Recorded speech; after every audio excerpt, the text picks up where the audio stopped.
সবাইকে স্বাগত জানাচ্ছি নতুন একটি ইংলিশ লেসনে। সঙ্গে আছি আমি এআর। এই লেসনে আমরা ফিউচার ইনডিফিনিট টেন্স নিয়ে আলোচনা করব। Let's have a look at first the points to be discussed. Definition of future indefinite tense. The structure of different sentences in future indefinite tense. Example of future indefinite tense, both Bangla and English. And there will have an exercise session at the end of this lesson to justify your understanding.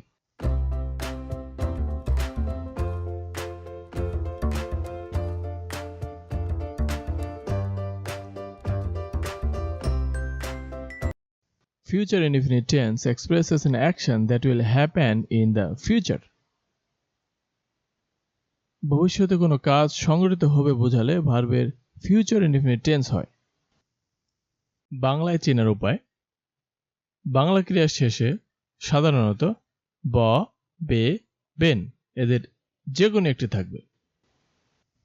যেমন, আমি তোমাকে সাহায্য করব।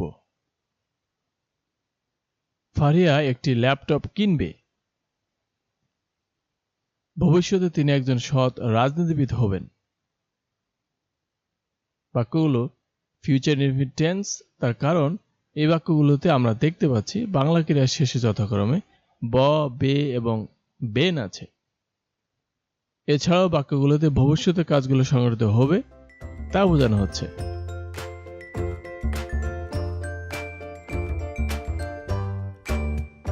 এখন আমরা future indefinite টেন্সে বিভিন্ন সেন্টেন্সের স্ট্রাকচার বা গঠন নিয়ে আলোচনা করব। অ্যাফার্মেটিভ বা হাবোধক হলে সাবজেক্ট প্লাস শ্যাল অথবা উইল প্লাস ভার্বের বেস ফর্ম প্লাস অবজেক্ট অথবা এক্সটেনশন। নেগেটিভ বা নাবোধকের ক্ষেত্রে সাবজেক্ট প্লাস শ্যাল অথবা উইল প্লাস ন্যাট প্লাস ভার্বের বেস ফর্ম প্লাস অবজেক্ট অথবা এক্সটেনশন। ইন্টিগ্রেটিভ বা প্রশ্নবোধকের ক্ষেত্রে শুরুতেই শ্যাল অথবা উইল প্লাস সাবজেক্ট প্লাস ভার্বের বেস ফর্ম প্লাস অবজেক্ট অথবা এক্সটেনশন এবং সর্বশেষ কোশ্চেন মার্ক। সাবজেক্ট যদি আই এবং উই হয় তবে সাধারণত শ্যাল এবং অন্য সকল সাবজেক্টের ক্ষেত্রে উইল ব্যবহার করা হয়। তবে বর্তমানে সমস্ত সাবজেক্টের ক্ষেত্রেই অক্সিলিয়ারি ভার্ব হিসেবে উইল এর ব্যবহার লক্ষ্য করা যায়। উদাহরণের মাধ্যমে স্ট্রাকচারটি আরো ভালো করে বিশ্লেষণ করা যাক। I shall help you. আমি তোমাকে সাহায্য করব। এটা অ্যাফার্মেটিভ বাক্য। এখানে I হলো সাবজেক্ট, shall হলো অক্সিলিয়ারি ভার্ব, হেল্প হলো মূল ভার্বের বেস ফর্ম। এখানে বেস ফর্ম বলতে বোঝানো হচ্ছে ভার্বের প্রেজেন্ট ফর্ম, যার সাথে এস, ইএস অথবা আইএনজি কোনো কিছুই থাকবে না। আর ইউ হলো object. I shall not help you. আমি তোমাকে সাহায্য করব না। বাক্যটি নেগেটিভ হওয়ার কারণে নিয়ম অনুযায়ী অক্সিলিয়ারি ভার্বের পরে not ব্যবহার করা হয়েছে। Shall I help you? আমি কি তোমাকে সাহায্য করব? বাক্যটি ইন্টারোগেটিভ হওয়ার কারণে গঠন অনুযায়ী সাবজেক্ট আই এর পূর্বে অক্সিলিয়ারি ভার্ব হিসেবে shall এবং আমরা দেখতে পাচ্ছি সব শেষে কোশ্চেন মার্ক ব্যবহার করা হয়েছে। They will recite the Holy Quran. তারা পবিত্র কোরআন তেলাওয়াত করবে। এটা অ্যাফার্মেটিভ বাক্য। এখানে they হলো সাবজেক্ট, will হলো অক্সিলিয়ারি ভার্ব, recite হলো মূল ভার্বের বেস ফর্ম এবং the Holy Quran হলো object. They will not recite the Holy Quran. তারা পবিত্র কোরআন তেলাওয়াত করবে না। বাক্যটি নেগেটিভ হওয়ার কারণে নিয়ম অনুযায়ী অক্সিলিয়ারি ভার্বের পর নট ব্যবহার করা হয়েছে। Will they recite the holy কোরআন?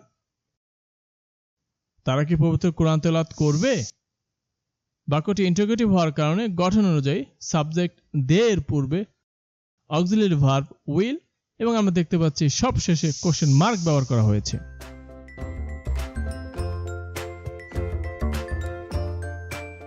আমরা ক্রিকেট খেলব। We will play cricket. আমরা পরশু ভারতে যাব. We'll go to India day after tomorrow. সে তোমার জন্য অপেক্ষা করবে না. He will not wait for you. তারা আমাকে সাহায্য করবে. They will help me. ভবিষ্যতে আমি একজন সৎ রাজনীতিবিদ হব. I will be an honest politician in future.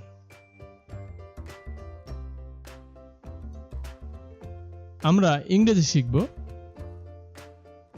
We'll learn English.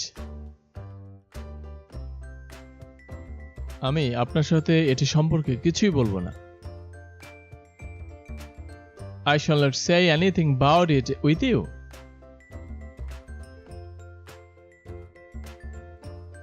তুমি কি আগামীকাল অফিসে যাবে?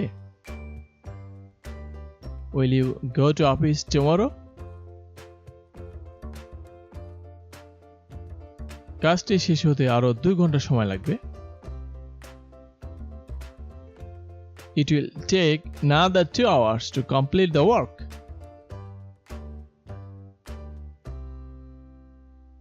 আমার ভাই বাজার থেকে একেবারে নতুন একটি স্মার্টফোন কিনবেন.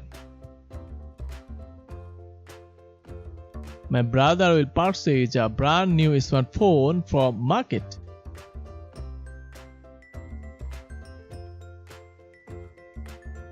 ফারিয়া একটি ল্যাপটপ কিনবে.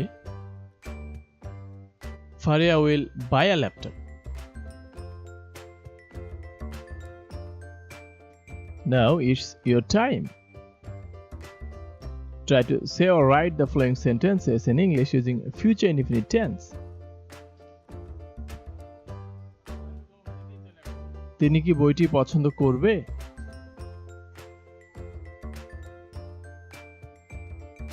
আমরা তোমার জন্য অপেক্ষা করব. সে আমাকে সাহায্য করবে না. আমরা বিশ্ববিদ্যালয়ে ভর্তি হব.